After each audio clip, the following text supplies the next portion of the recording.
Hi guys, good morning. Hope all of you are doing really good. So, after the introductory class, now we are starting off with our next point of discussion. That is the tax rates applicable for your exams. Okay, I've already mentioned this, but I will repeat myself. I've told you that for exams in May and November 20, if your attempt is in May and November 20, then for you, Finance Act 2019 is applicable. That is for you, previous year is 1/4 2019 to 31/3 2020, and assessment year is 1/4 2020 onwards up till 31/3 2021, right? So for you, assessment year is 2021. What are the tax rates applicable for you? Sir, is it important for us to know this? Yeah, it is very important for a couple of reasons. Number one, any sum on computation comes, you will have this applicable for yourself. Plus, this year, Finance Act 2019 has made certain amendments. So for that reason, it becomes important for you. Okay. So let us look at the rates. So rates are for individuals and HUF. Individuals and HUF, we are studying it together. Only for individuals and HUF, we have the concept of slab rates, right? You know slab rates? Slab rates means that for a particular amount of income, you will be subject to a particular tax rate. However, for local authorities, for firms, for domestic companies, for foreign companies, it's a fixed rate, okay? It's a flat rate. There is no concept of slab. Only for individuals and HUF, we have the concept of slabs. Number one. Number two, for individuals and HUF, the slabs are, for the slabs purpose, the individuals are categorized into three different age groups. Below the age of 60, and second category is senior citizens, which is attaining the age of 60 at any point of time in the previous year. So 60 or more is senior citizens. For them, a different slab is given.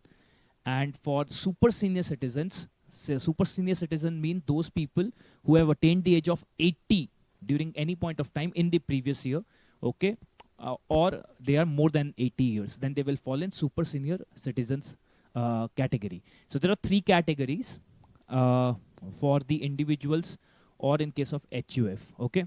So let's look at 1A first.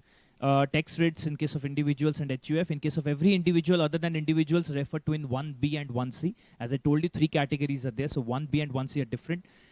In case of HUF, this is applicable. What is important to notice is this is applicable both for residents as well as non-residents. Okay. So even if it's an individual who is a non-resident, the same slab rates will be applicable. Okay.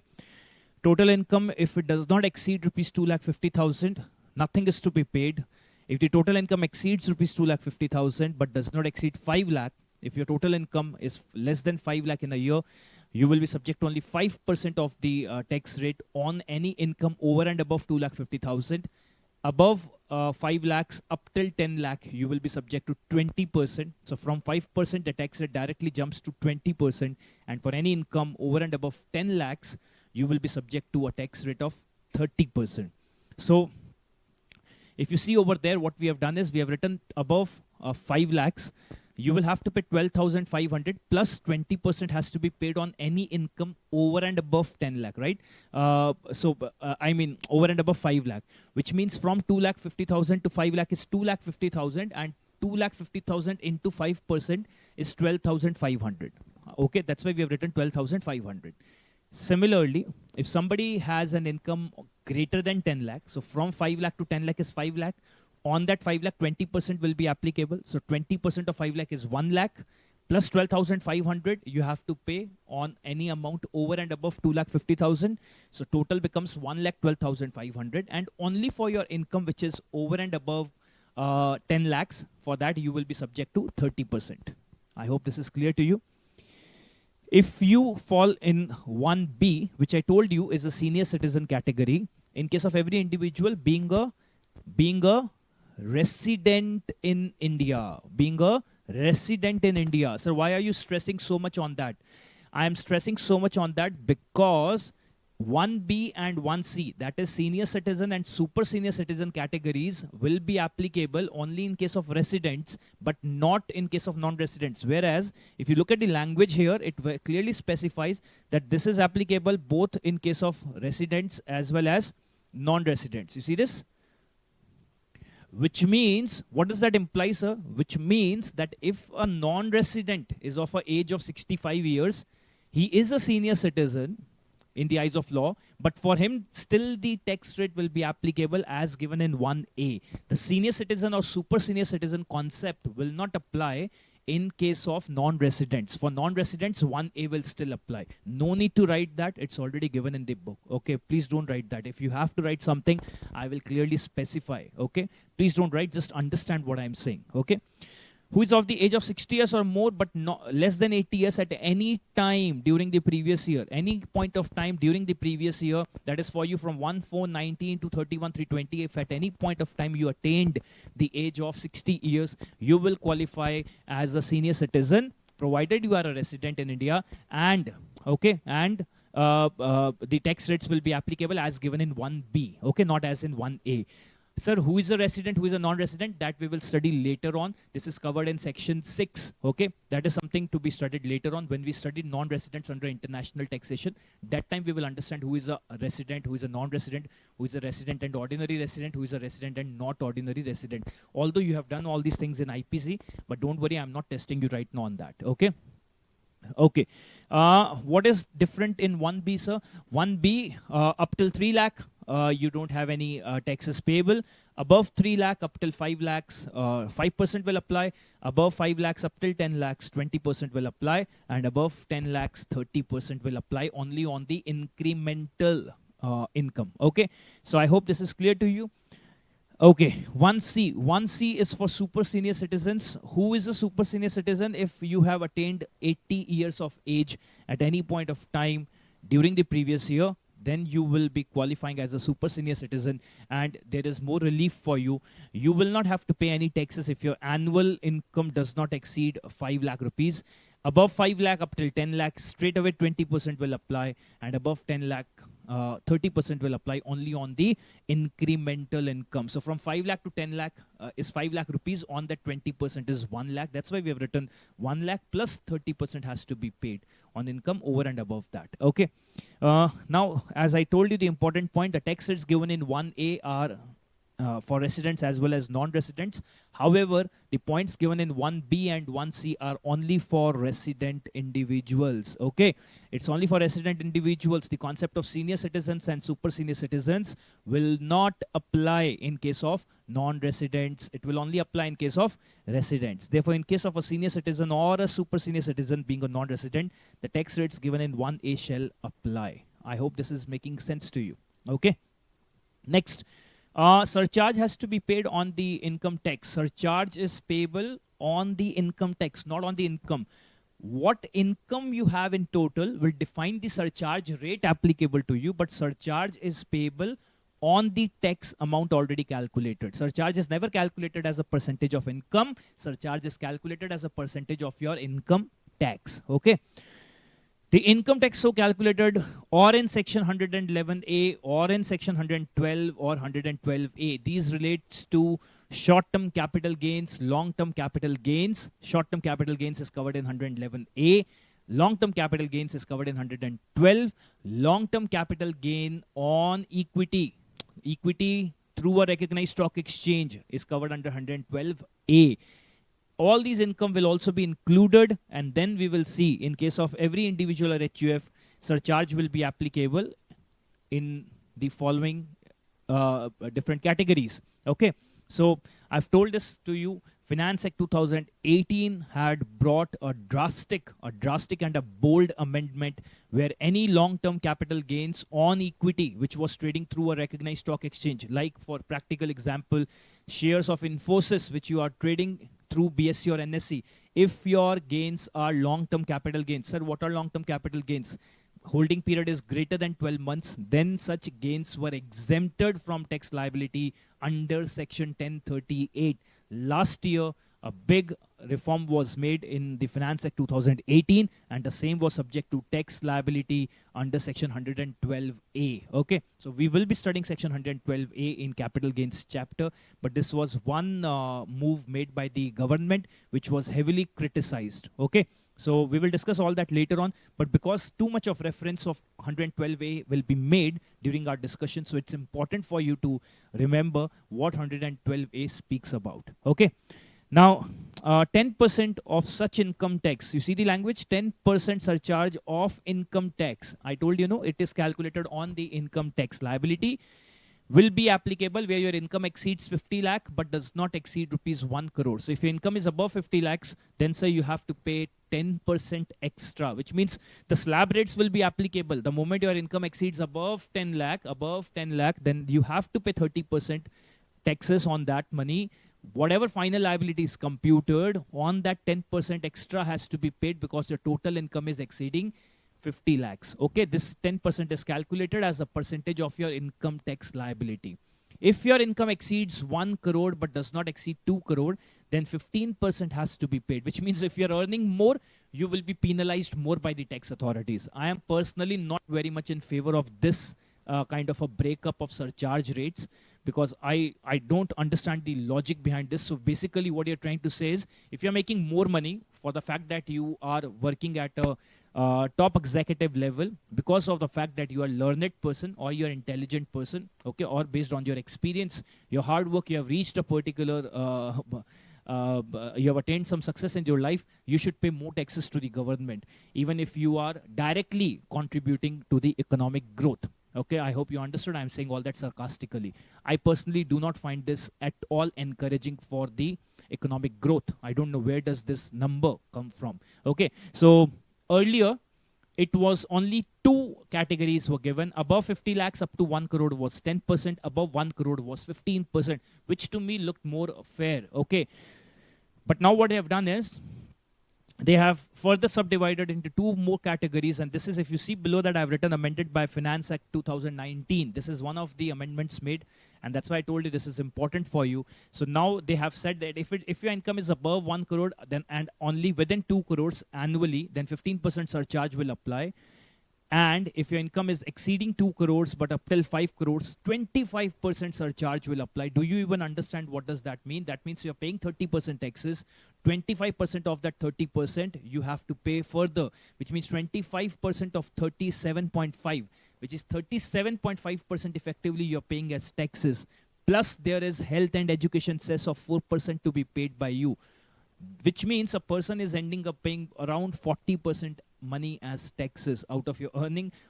If your total earnings are 5 crores, 2 crores is taken away by the tax authorities, 3 crores is coming in your pocket. Even that 3 crores does not come in your pocket, there are so many other things you have to deal with, provident fund contributions and so on and so forth. Okay, so once you start working after qualifying, what package is being offered and what is your take-home salary, there is a major difference between the two figures. That's why I always tell my students, once you have qualified, don't just look at the package. Ask them to give you a proper breakdown, because packages might be deceptive. They give you a different figure, but when you look at your take-home salary, it still gives you a very, very discouraging figure. Okay, so 25%, and if your income exceeds 5 crore, then boss, you're a criminal in the eyes of law, and you have got to pay 37% as surcharge. Okay, I hope this is fine with you. You have understood this part. So this was amended by Finance Act. C and D have been incorporated now. Earlier it was only 50 lakhs to 1 crore and above 1 crore. Now they've incorporated 2 crores and 5 crores criteria also. So as I told you, slab rates are applicable only for individuals and HUF. Local authority, firm, domestic company, all these are having a flat rate of 30%. Foreign companies, flat rate of 40% will be applicable, the tax rate, okay? In case of every local authority, rate of income tax is 30% of the total income, and surcharge will be payable by them at the rate of 12% if the total income is exceeding rupees 1 crore, okay? And same thing, exactly same as for firm, 30% is applicable. And income, including income in these three sections, 111A, 112, and 112A, including that, it will be taken. And if your income exceeds 1 crore, then sir, you have to pay extra 12%, which goes towards the surcharge. I hope this is fine with everybody, okay? Next, we talk about domestic companies. So for domestic companies, some leverage, some benefit is given for companies. So if in the previous year 17-18 companies turnover or gross receipts did not exceed 400 crores, then tax rate of 25% will be applicable, and in all other cases tax rate of 30% will apply. Okay, so flat rate is 30%, but for some companies where the business is not going by the gross receipts or the turnover, if the business does not cross this threshold limit of 400 crores, then some benefit is given to you by charging you less taxes. Okay, this is kind of encouraging the small and medium size enterprises to give them some benefit, okay, by charging them 5% less taxes. Okay, so right now the previous year for you is 1920, so the threshold is given for 17-18, 1 year going back 2 years, okay, from your previous year. Like last year, when Finance Act 2018 was applicable, the previous year was 18-19, and we used to see the rates for the threshold limit was checked for 16-17, and it was 250 crores at that time. Okay, so when I was teaching last year, listen carefully, we used to check for 16-17, okay, 2 years back. From the relevant previous year, 2 years back we go, and the limit was 250 crores. So they have made it 400 crores now. Even if your income, if your gross receipts or turnover is up to 400 crores, 25% of your total income will be payable as taxes, and any other cases 30% will apply. And as I told you, this year September 19, last week, Nirmala Sitharaman made an announcement that they will further reduce the tax rates and they will make it 22% for all the domestic companies. That is still waiting for finality, but that is what is proposed, and that was taken positively, as I told you in my last video. Okay.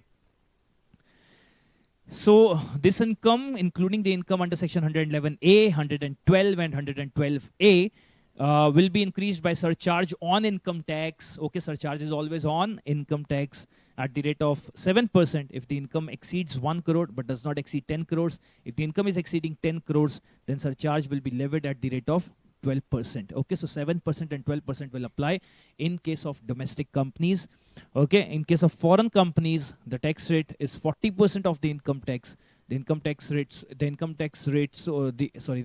so calculated, including the income under those three heads, like I told you, surcharge of 2% will apply if the income exceeds 1 crore but does not exceed 10 crores, and surcharge of 5% will apply if the income exceeds 10 crores. Okay, so foreign company, why surcharge rates? Generally students will ask me why surcharge rates are kept low for foreign companies. I can give you two reasons for that. One reason is they're already paying a higher tax rate, that is 40% is already imposed on them. Second is, you need to understand one thing: your country's economic health heavily depends on what money comes in from foreign countries. Okay, so if foreign companies have to be encouraged for doing business in India, on the face of it, you have to show them that they are given some benefits. Clear-cut benefits are being given to them. So this can be used as an argument by the Indian tax authorities that, see, Indian companies are paying 7% and 12%, whereas you are paying only 2% and 5% as surcharge. So I'll prove it to you in many places that some benefits are given to some tax benefits are given to non-residents or FII, FDIs, just to ensure that they keep bringing their money into India, because that directly contributes to the economic progress of your country. Okay, so next is the concept of marginal relief. So basically what happens is, the concept of marginal relief will only be applicable, okay, the concept of marginal relief will only be applicable whenever surcharge is imposed on you. Okay, how does that work? That I need to tell you now. Okay, we'll understand with the help of an example.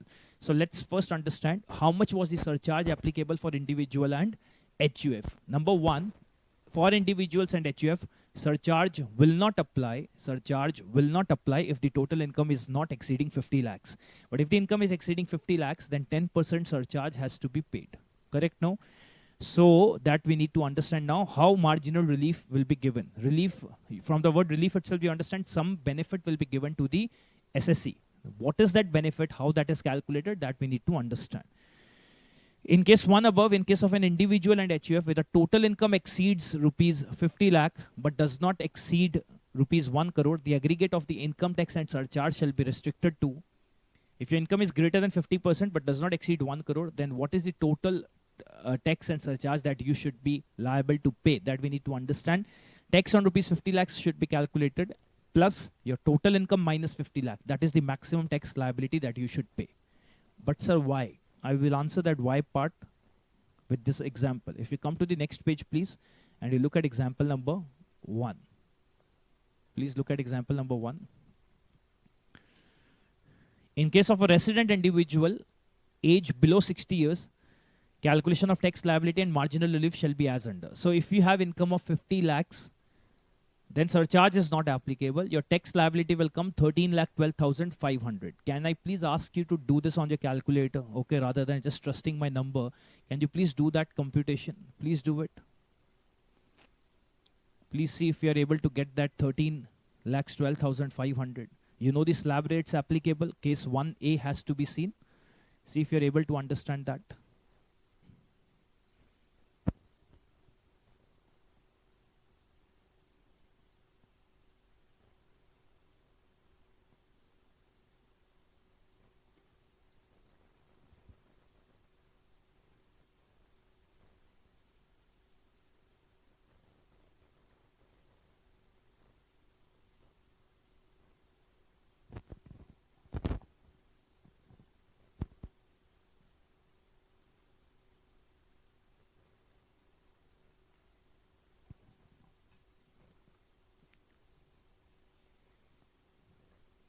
Hope you got that number, 13,12,500. Plus we have written nil because your income is not exceeding 50 lakhs, so no concept of surcharge will apply. Now the thing is, if your income increases only by 10,000 also, then you will be subject to surcharge. So first of all, on that extra 10,000, 30% tax has to be paid. So see, 13,12,500 has become 13,15,500. I hope that part is clear. Extra 10,000 income, 30% is to be paid, so it becomes 13,15,500 plus you have to pay 10% of that as surcharge. This is a surcharge component, which is 131,550. Correct? 131,550. Now, what this SSE will argue is that just because I have earned 10,000 extra, I will have to pay 1,31,550 extra taxes. Is this justified? So even assessing officer feels that yes, it is not justified. So that is why the concept of marginal relief has been introduced. So what they're saying is, so what SSE is saying is, sir, because I earned 10,000 extra and you want to impose surcharge on me, and that to 1,31,550 rupees of surcharge, why don't you do one thing? This extra 10,000 what I earned, you keep the entire money. You take 100% of it. You got my point what I'm saying? Sir, I earned 10,000 extra, because of which surcharge of 10% applies to me on my total tax liability. My total tax liability is 13,15,500. You take 10% of that, which is 131,550. Why don't you do one thing? You take the entire 10,000 from me, whatever I earned extra. That is why, now what they will say is, okay, that makes sense. So what I did, 13,12,500 was my liability. 13,12,500 was my liability. Plus you take 10,000 from me, which means 13,22,500 becomes my total liability after marginal relief. So instead of 14,47,050, you will have to pay 13,22,500. That is the concept of marginal relief. I hope I am making sense. Even in next year, if you see, if it is 50,20,000, and if I calculate my tax liability, it comes to 14,50,000. How much am I supposed to pay? 13,18,500 I am supposed to pay. And then I am supposed to pay 10% extra, which is 131,850. What will I say as an SSA? I will say, sir, 20,000 I earned extra. You keep the entire 20,000. I don't want that 20,000. Which means on 50 lakhs, we calculated the tax liability as 13,12,500. 13,12,500. Plus you keep 20,000 entire money. I don't want to pay surcharge. You keep entire 100% of my extra income. Makes sense. It is a justified argument from the SSE point of view if you see. So they get marginal relief. But as your income keeps going up, you won't be interested to give 100% of your income, right? Because someplace it will happen that your tax liability including surcharge will be lesser than sacrificing 100% of your income. Those cases marginal relief will not apply. So you have taken that case also in case of 52 lakhs. Okay. In 52 lakhs, if you see, your liability comes only 137,250. Just try to understand first what I'm saying. Calculation part you can do later. In 52 lakhs, your tax liability comes 1370 to 500. Your income is exceeding 50 lakhs but less than 1 crore. So surcharge applicable will be 10%. 10% of 1370 to 500 is 137250. Now, would you be interested to pay 137250, or you want to sacrifice the additional income above 50 lakhs, which is 2 lakhs? Any date is better that you only pay 137250. See, that's why no marginal relief benefit, no restriction. Okay, just go through it once, please.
Okay, same ways, if you fall in the second category, that is, if you come back to page number 4 and you see, in case of your income exceeds 1 crore, that I am reading, in case 1 above, that is in case of individuals and HUF, where the total income exceeds 1 crore, but it does not exceed 2 crores, then what should be your income tax liability plus surcharge?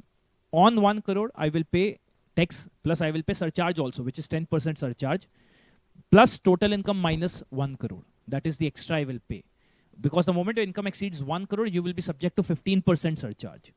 So that whether I want to pay that 15% on my total tax liability, or I am willing to sacrifice all my income above 1 crore. That we have to compare. Okay.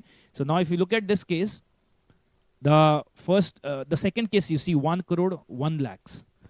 So on 1 crore, 1 lakhs, first you understand, then I will give you time to look into the calculations. Okay.